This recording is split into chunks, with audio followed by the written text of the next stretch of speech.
Welcome to Empowered. I'm Elizabeth Naumovski. In a world where words can wound as deeply as actions, the term gaslighting has become part of our daily vocabulary. But what does it actually really mean? And how does gaslighting differ from bullying? And what kind of person seeks to control others through distortion and doubt? Today, I'm joined by Dr. Jennifer Fraser. She's the founder of the Bullied Brain and author of the Gaslit Brain. Dr. Fraser will reveal how subtle psychological manipulation can reshape the way we think, feel, and even trust ourselves. She'll unpack the hidden impact of gaslighting on individuals and groups and share how we can reclaim our confidence clearly with clarity and emotional safety. This is a conversation that you really don't want to miss. Dr. Fraser, thank you so much for being here, and I'll call you Jennifer going forward. Thank you so much. Thanks for having me, Elizabeth. I'm really pleased to be here. I have to tell you, love this book, and I think a lot of people should go out and read it because it brings a lot of clarity. So, for those without clarity, how was gaslighting originally defined? It entered into popular consciousness in 1944, if you can believe it. It was a Hollywood movie that really captured everyone's attention. And it was about a husband who was trying to manipulate his wife into believing that she was crazy. So it was minor things that he began with. So, for example, it was set in 19th century England when they had gas lights. And so she would say, "Oh, I'm noticing that the gas lights are dimming." And he would say, "No, they're not." And then she'd say, "Well, I hear sounds in the attic." And he would say, "No, you don't. There's no sound." And it escalated. And it got to the point where he had convinced her that she was mentally unstable. And so this is when the word entered in and it became a part of how we understood very destructive, manipulative romances. And you know what? It's such a good movie to see. And with him saying that, you can't hear anything in the attic, that was him walking and making noises. And there's a really good play that I saw as well called Gaslighting. It was a Mervish production. And it's if you get the opportunity to see it, go see it because it explains it beautifully. So let's talk about now. How is gaslighting defined now? Well, it's really moved out of the domain of simply romantic or marital relationships. And it's now looked at as something that occurs in the workplace and something that occurs politically. So in the 21st century, they now define gaslighting as the act or practice of grossly misleading someone, especially for one's own advantage. So it links back to what you were saying, Elizabeth, about it's the husband that's making the noises. He's covering up. He doesn't want his wife to know. And so he lies to her and he makes her think that the problem is with her and her own perception. And that's important too. It's all about perception. So why did the meaning of gaslighting change for our era now? Well, in 2022, Merriam-Webster Dictionary named it as the word of the year, and that was because it had been looked up so frequently, and people were obviously heavily engaged in trying to understand it, trying to figure out: Am I being gaslit? Is gaslighting happening at work? Is it happening in my relationship? Or is it happening politically? And this is when there was this enormous boost in how often it was looked up in the dictionary. So, I mean, why is it now? Well, we are in a war on truth. We are bombarded with disinformation, misinformation, scams, alternate facts. I mean, we don't know who to trust anymore. And I like the fact that you just brought this up. We don't know anymore, and that's why fact checking has become so important now. It depends, when you watch someone on television or read something and you're unsure, that fact checking is so important. Yeah, I'm glad you brought that up in the sense that one of the things that we find out in the brain science is that our brains really like to believe things that are repeated. That's how simple it is to make a brain believe. So we're really good at just taking in what they call primary information. So you're told something about somebody and you believe it, especially since you've heard it a few times and it was in a colored font and it was actually capital letters. That's all it takes for the brain to go, "Oh, I know this and I know that this is true. Where our brains let us down is they don't like necessarily to do the hard work of what's called metacognition, like who is the source? Do they Okay, have an agenda? hold that thought. Who is the source? When we come right back, we'll figure out who the source is.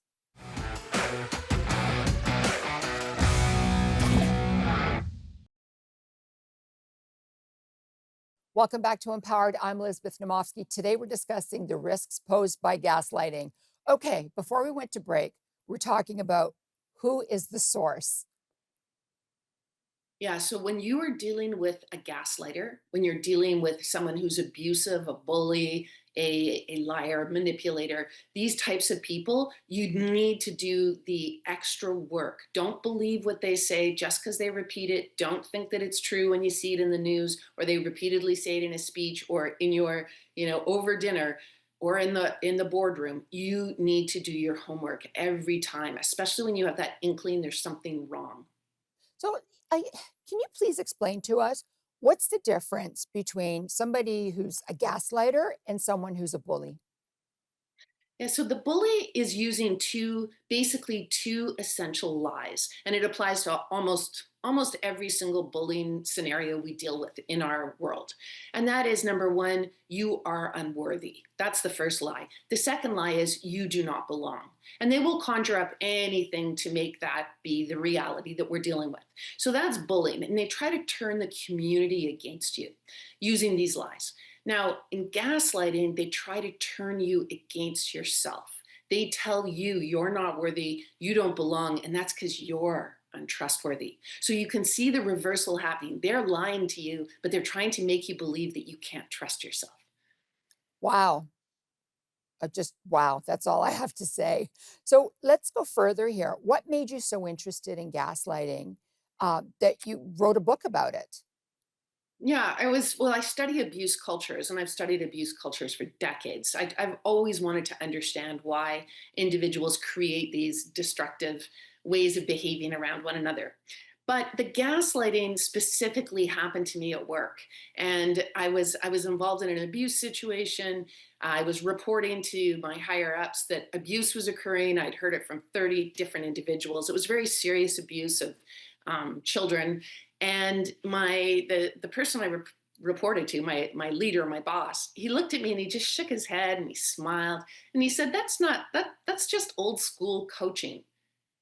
And I looked at him and it was like that moment where an earthquake starts or something. I mean, I didn't have the word gaslighting. I didn't officially know what he was doing, but I knew there was something very wrong.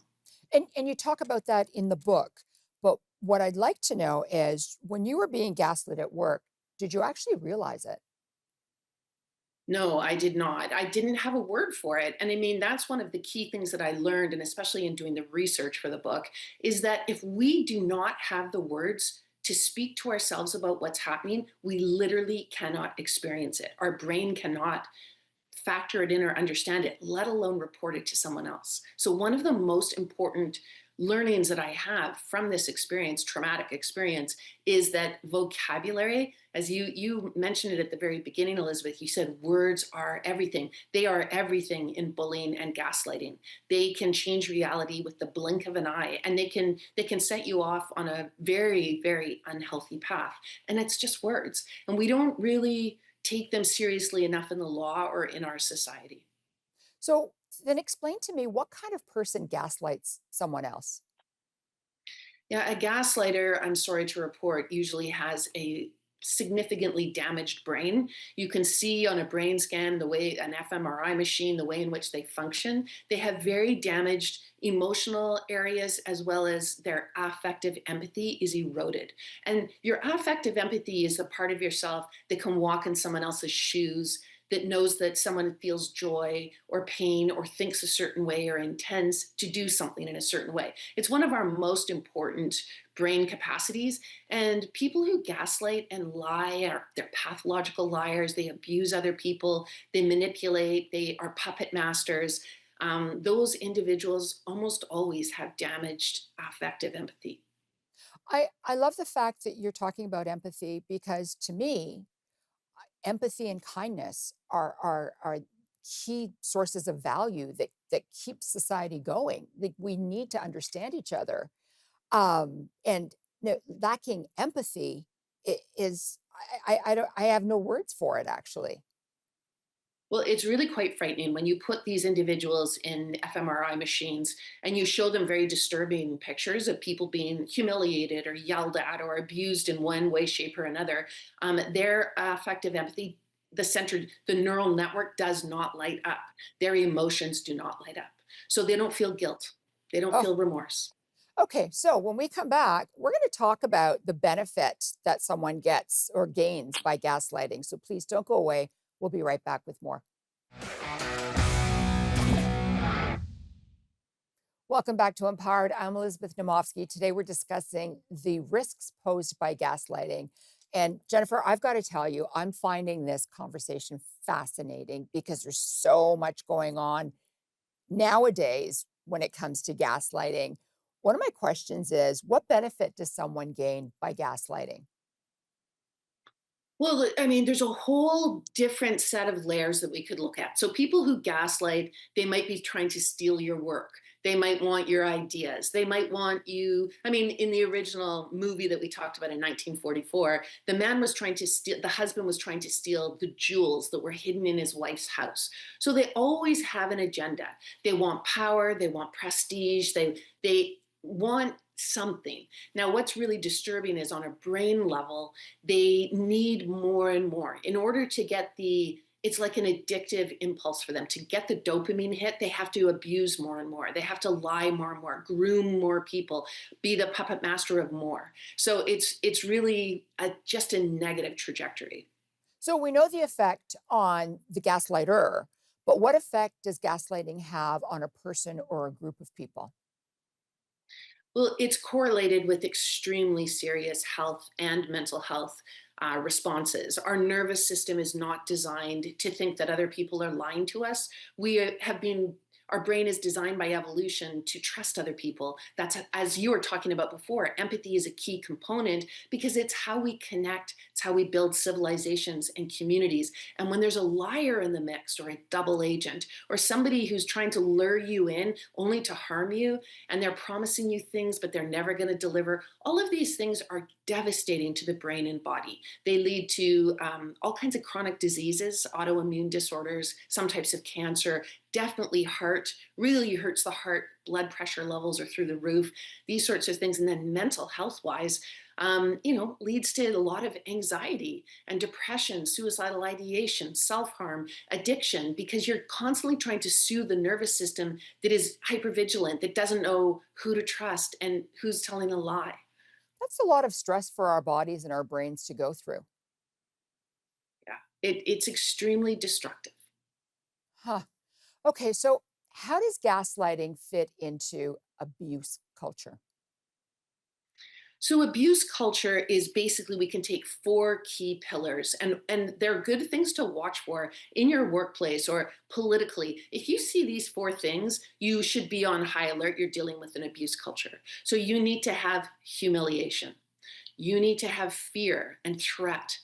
You need to have favoritism. There's one set of rules for one group and they benefit, and there's another set of rules for another group who are targeted. And then you need retaliation. If anyone dares ask questions, acts critical, does their fact checking, wonders what your agenda might be, you slam them. And all of this apparatus is hung together with gaslighting. Okay, so Jen, you've told us so many different reasons, why this is bad. But why is gaslighting extremely dangerous? Well, the danger, I mean, if you look at, so let's go from microcosm relationship where your partner is eroding your finances or alienating you from your children or turning your friends and family against you. I mean, you can imagine the devastating effects, the dangerous effects in that. And it is what happens. And it is starting to enter into legal judgments about these individuals. But imagine it, let's go macrocosm and think politics. You have someone like Putin who's telling you that he has to invade Ukraine. He's doing this for a global duty. And why is he doing it? Because Zelensky is a neo Nazi. And you can well imagine, like, that should make your brain be scrambled. It's an outright lie. He lies with impunity. He invades a country. He's been tearing this country apart for years now, destroying people and the landscape, and making the whole world be on edge. And we are in an era right now where this kind of manipulation has gone mainstream. It's normalized. It happens every single day now, and it makes us feel powerless. It's very dangerous.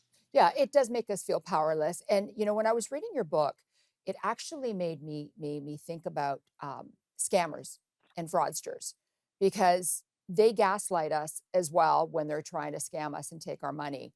When we come back, I want to talk a little bit more about that, but I also want to talk to you about, how do we identify gaslighting? And I want to talk about protecting ourselves, just like we're trying to protect ourselves from scammers as well. This to me is an incredible topic. I'm having such a learning experience, even though I read your book. So please don't go away. We'll be right with more of Dr. Jennifer Fraser.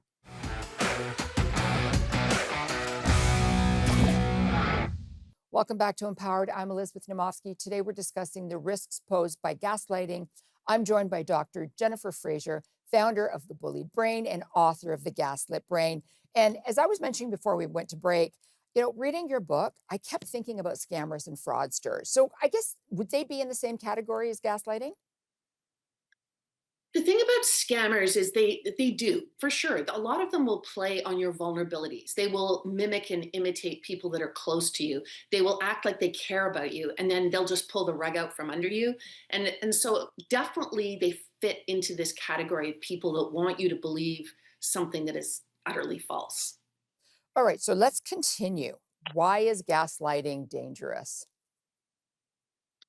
So gaslighting, let's go back to scammers in the sense that this danger that they pose, I mean, they can take your finances. They can take your sense of selfhood. They can take your confidence. They can take your self-esteem. They can ruin your career. So the four people that I used as case studies in the Gaslit Brain in three different countries, I just wanted to show how many people who are extremely intelligent and educated and at the top of their career, even those people can be susceptible to, targeted by, and dangerously ruined by gaslighting.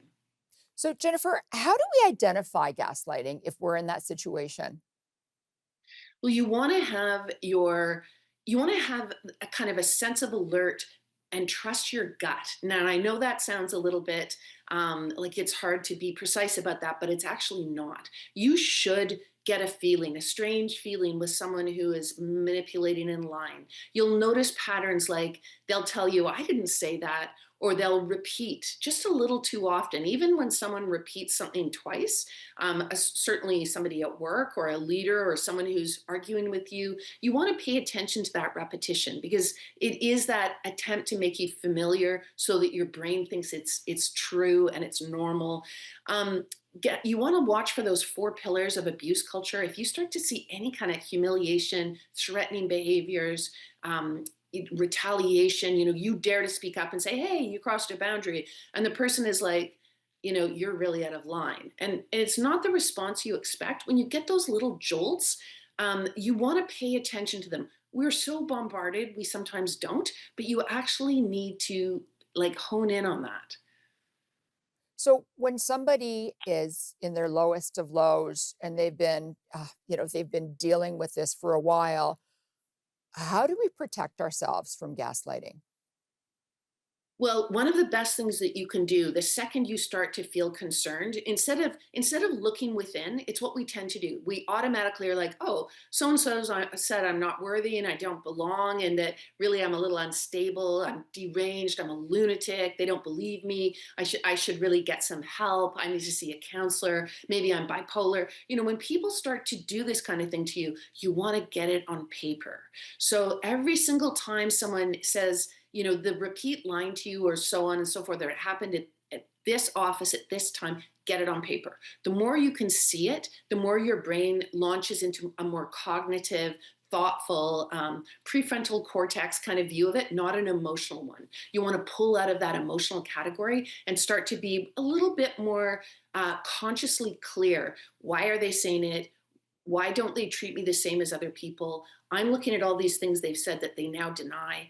Get it on email, get it on text, get it on WhatsApp, and record if you need to, if you have to, because it really becomes a safety issue, as we've discussed, and your health and happiness and safety and sanity are priority. So maybe you're wrong and it's all fine. But if you're right, you want to have it documented. So we have about 35 seconds left to the end of the show, but I want to ask you this question. How do we prevent gaslighting from infecting the workplace? The key is doing all kinds of things with the brain. We need to learn how our brains create reality, and we need to learn how to train them to be able to identify people who are manipulating us. It can be done.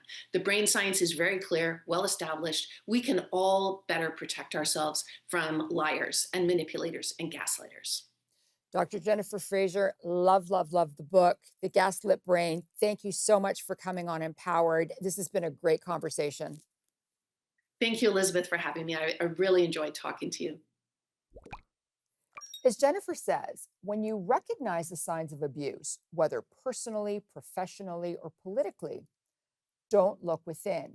Keep your eyes laser focused on the abuser. I'm Elizabeth Naumovski, and I'm here to empower you and make frugality fashionable. Thank you so much for watching. See you next time. Bye for now.